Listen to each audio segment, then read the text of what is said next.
harassed by demons. They say I'm not good enough, speaking lies to take my freedom, telling me my time is up. I feel lost like a melody that's looking for a song.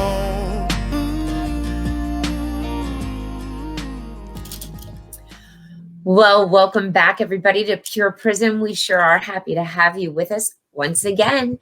We have a great guest tonight. We are going to be talking about an incredible topic that needs to be spoken about, and that is trauma.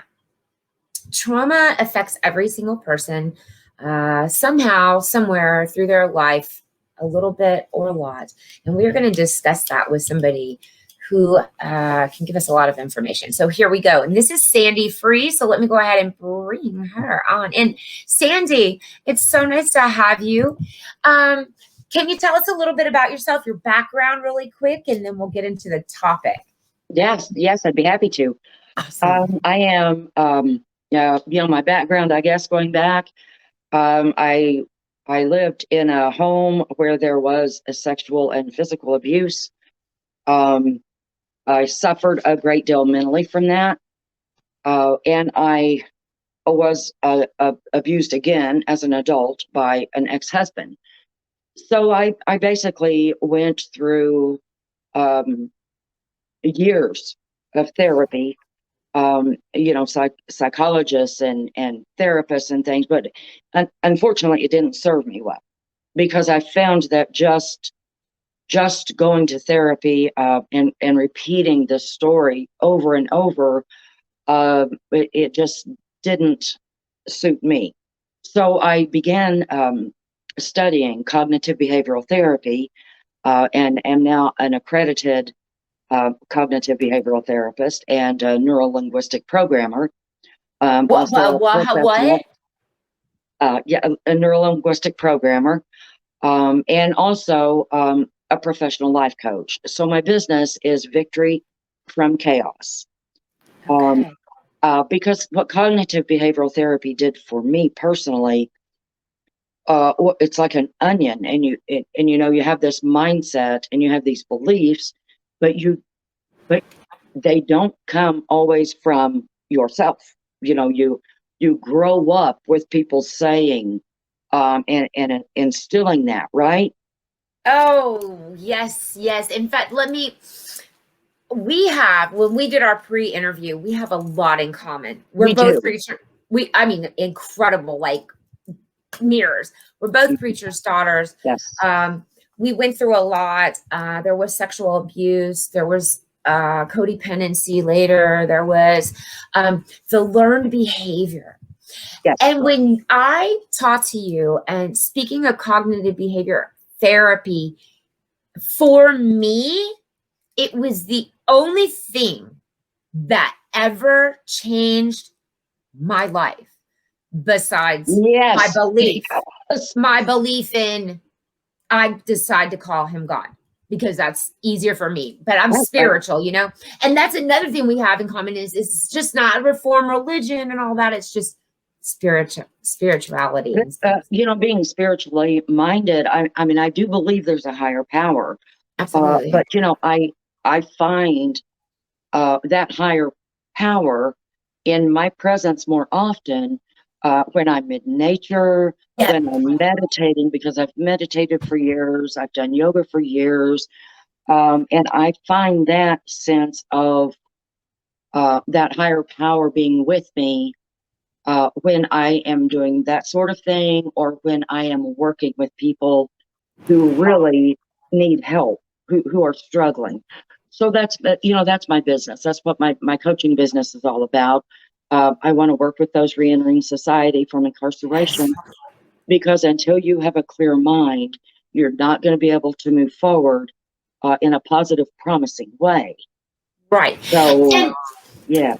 So I want to kind of, let's go back to the cognitive behavior now, because we had a lot in common in the cognitive behavior therapy. A lot of people don't understand what it is. Now they know it's cognitive, means your brain.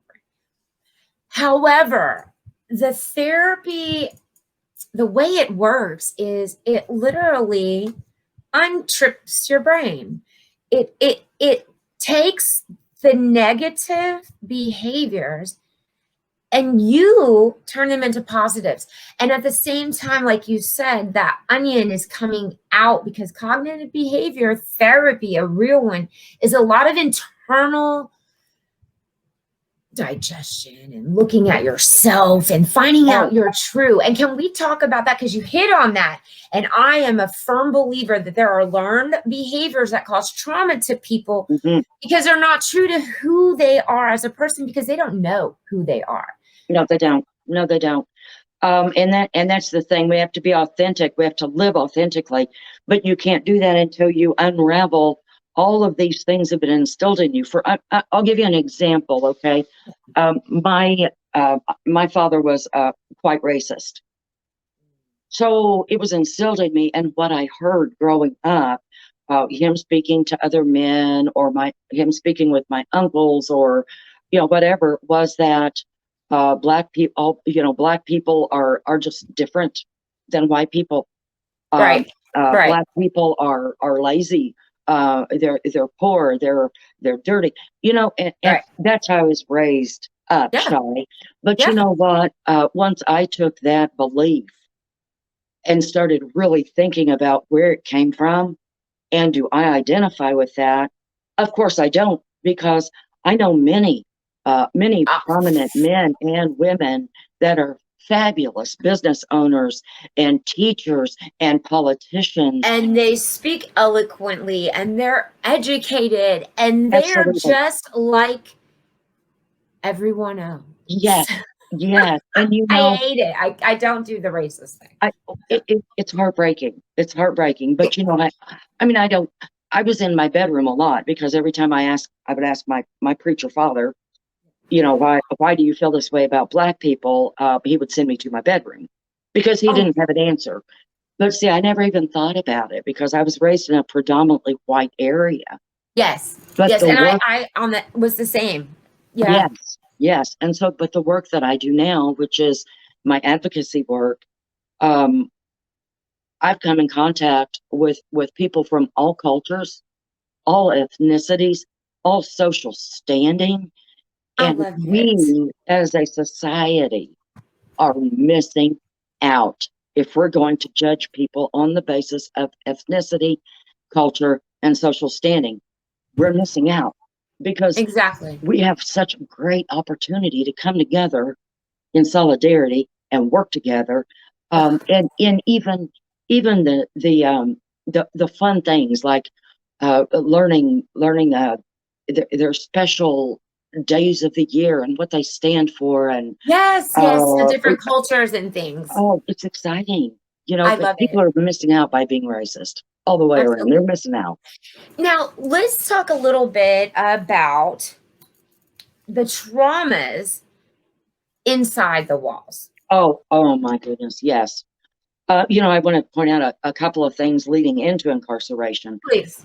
Children who have suffered trauma, either have been abused, neglected, are 50% more likely to be incarcerated at some point. Wow. Also, yes. And also one person I interviewed for the book I'm in the process of writing, he's been to 5 different foster care facilities. And what we know from that is those who've been bounced between 4 or more foster care homes are 90% more likely to be incarcerated. So not only are they having trauma once they go in to these correctional institutions, they have trauma leading up to them too. That's heartbreaking. Here's the thing. Why do they have to go to prison? What's the breakdown right now in our communities, in our society, that so much happens to a young person in their life?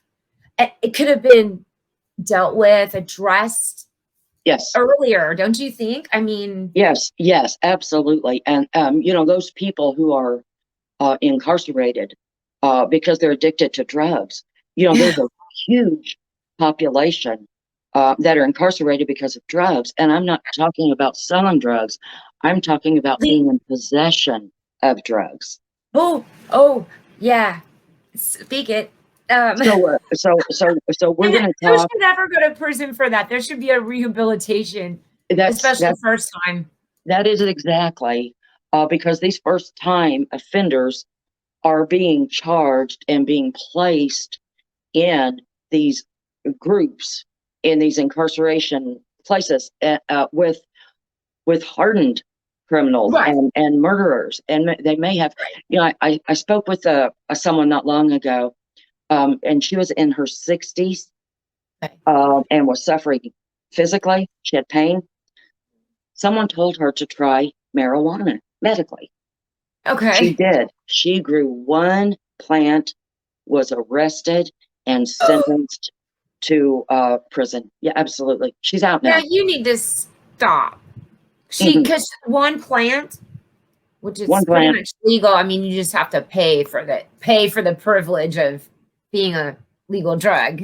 And it depends on what state, because it's not legal in all states yet. That's right. In my home state of Indiana, it still is not legal. Oh, really? But this woman has been through hell, basically. And she, how old? I mean, come on. She's 63, absolutely 63. And can I just do a shout out for just BS for a moment? That is insane. Nobody should ever have to go through that on a first time offense. I don't understand it. And especially at that age. Had she ever been in trouble? Come on, she's 60 something. She has never been in trouble before. Zero priors. What has happened? The trauma, and that's traumatic right there. Can you imagine being that old, I'm 50. I'm set in my ways. I mean, and I just got home, but I'm already home and I'm set in my ways. That's what I like. Could you imagine being just taken out of that and being thrown into prison? And I've been there. For a woman that age, it's got to be petrifying. Oh, it's horrible. And, she had the same job for years. When she was released, she had lost her job. So see, reentry is another huge traumatic event. Yes, it is. Now, do you work with a lot of reentry people right now, or is this a goal that you want for victory from chaos? Well, but I'm in contact with people nationwide. Oh, I know. And that's I do know a lot of people that are involved with nonprofit organizations. Okay. At this point, I'm in the process of writing a book as well. What's the name going to be? The name is going to be The United States Injustice System. Yes, and I have interviewed already about 35 people, and I am interviewing every day for the rest of the week. Wow. Because I am putting stories in that book of people who have been incarcerated. There's going to be a chapter of our brother and sister citizens who have lost their lives because of incarceration. So that's what I do. I mean, everything I do right now is pro bono. I quit my paying job to advocate, and I mean what I'm doing. It's serious because it's my passion. But somewhere along the line, I would like to hook up with some nonprofit organizations to be able to work with people, that are reentering, in order to help them get a good, positive mindset. These people are not, whether they're guilty or whether they're not. Well, take someone that actually committed the crime. He or she is not the crime they committed. I know that's right. They are not. Not the crime they committed. They are not what they told they were by other people. And when they get out, there's going to be some judgment. They need to be prepared for that judgment. They need to remain strong, hold that head up high, and move forward with promise and conviction. That is imperative for these people because I want them to succeed. Absolutely. Yes. And it's nice and coming from the state of Florida, there are no tools for reentry. No. And there's none. They took away Bradenton. Again, I always say this. Thank you, Governor Rick Scott. by the way, for defunding all of the cognitive therapies that we did have. The other thing is, nothing in the state of Florida. And you know, I'm actually advocating right now for a gentleman that's in Florida, Taylor Correctional Institution. Are you familiar with Taylor? Yes. Yes, he's been in there for 22 years. And an organization called Actual Innocent Prisoners. After I researched his case, separated what's going to be beneficial in his release and what's not, I spoke with them, and they have agreed to take his case. Oh my goodness! I cried. I literally cried because he and his fiance, his family, they are such a tight-knit group. They are lovely people. So we're in the beginning stages, but you know, I'm hopeful. Yes. And that's where I was going. And I apologize. My brain just kind of shut off. It's been that kind of a week. The reentry in Florida, oh my goodness. The reentry in Florida is non-existent. I believe that they should have more like they used to, like the Bradenton Bridges programs, because you are correct. People need support. There's so many in there that do not have it upon leaving. You need support. You need to be aware of bus schedules, of how to open a banking account, how to type on a computer. You've been locked up for 20 years. Yeah. And saying that, the trauma with the juvies, you get charged at 18 for something you may or may not have done, been with the wrong crowd, a co-defendant, whatever. Now you're 40, you've done 50 programs to better yourself. What are we going to do for them? You know, they need reentry too. Everybody needs it. And you know, a lot of these programs, they're not offered to those who are on death row or who have life without parole. So they don't have a chance. But you know, if you think about it, since 1975, 180 people have been released from death row and exonerated after being found innocent. Scary. That's petrifying to me. You were talking about a case, and of course I get cases now, and even though I'm new, everything as an advocate starts to come in that fire and that passion. And yes, I'm working with a lot of those people that are young. They were young, and there's no reason they should be there. I would love to have them as my neighbor. Yes. They've educated themselves. They've bettered themselves. They are ready. And speaking of ready, Society First, one of the proposals for the intricate healing inside and outside is the Ready or Not proposal.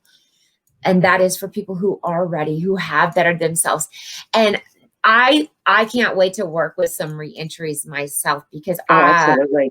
You know, Society First is and you know, I'm not giving you free advertisement, but it's because I've been in contact with one of the co-founders of Society for a few years now. It is a top-notch organization, doing a lot of good, working very, very hard. So kudos to you. Absolutely. Yes, I mean, they have worked.